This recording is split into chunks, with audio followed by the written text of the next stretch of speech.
All right, so this is, in cricketing parlance, the final over of the American elections.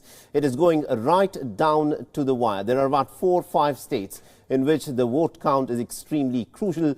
The US presidency is essentially now dependent on the uncounted votes in a handful of these battleground states. The primary results indicate that Trump's path to victory is slipping away. Yet his campaign is still projecting confidence.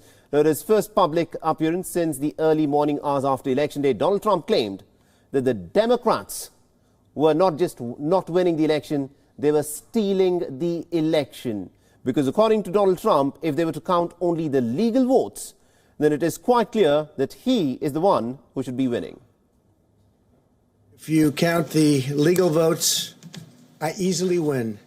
If you count the illegal votes, they can try to steal the election from us. If you count the votes that came in late, we're looking at them very strongly, but a lot of votes came in late. While Trump made these allegations of widespread voter fraud by the Democrats' battleground states, including Pennsylvania, North Carolina and Georgia, have not called for either candidate. Trump had declared victory for himself over Democrat rival Joe Biden in the presidential race.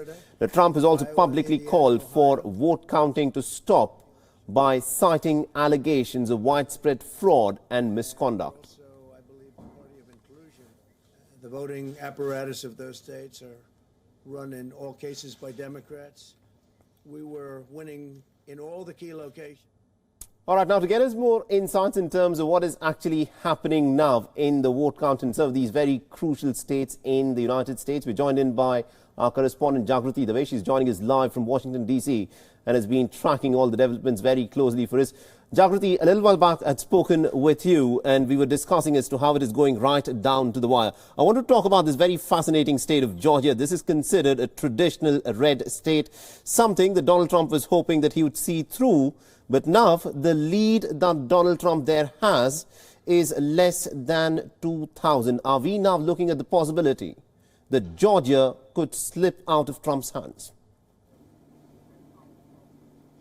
Very much so. We are looking at a very distinct possibility that Georgia could flip and turn blue. As you say, traditionally a Republican state, but there's been changes in demographics, which is really the story of, America at the moment. Lots of different parts of the country, you're seeing changes in the suburbs. You're seeing younger voters, more diverse voters moving into suburbs outside of big cities like Atlanta in Georgia.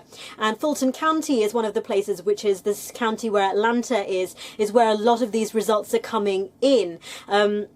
So at the moment, as you say, neck and neck in Georgia. All right, there seems to be a bit of a problem with the line there. We'll try get my colleague Jagrati Dave back with us in just a bit. But this is the crucial battleground state of Georgia, a traditional Republican stronghold. If Donald Trump loses Georgia, then that could well be very, very difficult that Donald Trump will be able to win this presidency. That could be curtains for the president. Now, many are now saying that it is Joe Biden who's perhaps in touching distance of the presidency this time round in the year 2020. I'm told that we will try get my colleague back in some time. But in the meanwhile, let's look at some of the reactions here. The presidential race at this point of time, many pundits say, is still too close to call.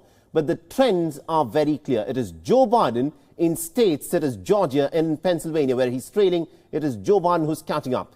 Arizona is a bit of an outlier. In Arizona, it is Joe Biden who's actually in the lead. But Donald Trump is catching up with him. But will he be able to catch on with Joe Biden in Arizona? That is, of course, something that still remains to be seen.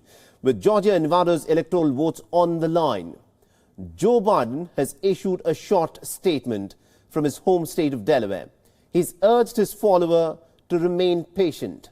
Biden has reiterated that every vote must be counted. Listen in to what the Democrat challenger, and who many now say is in touching distance of becoming the next president of the United States, has had to say. Senator Harris and I just completed a briefings on both COVID and the economic crisis facing this nation. And we're reminded again of the severity of this pandemic. Cases are on the rise nationwide, and we're nearing 240,000 deaths due to COVID. And our hearts go out to each and every family that has lost a loved one to this terrible disease. In America, the vote is sacred. It's how people of this nation express their will. And it is the will of the voters, no one, not anything else, that chooses the President of the United States of America. So, each ballot must be counted. And that's what we're going to see going through now. And that's how it should be. Democracy is sometimes messy. It sometimes requires a little patience as well. But that patience has been rewarded now for more than 240 years with a system of governance that's been the envy of the world. And we continue to feel, Senator and I, we continue to feel very good about where things stand. We have no doubt that when the count is finished, Senator Harris and I will be declared the winners. So I ask everyone to stay calm, all the people to stay calm. The process is working. The count is being completed, and we'll know very soon. So thank you all for your patience, but we have to count the votes. God bless you all, and may God protect our troops. Thank you so much.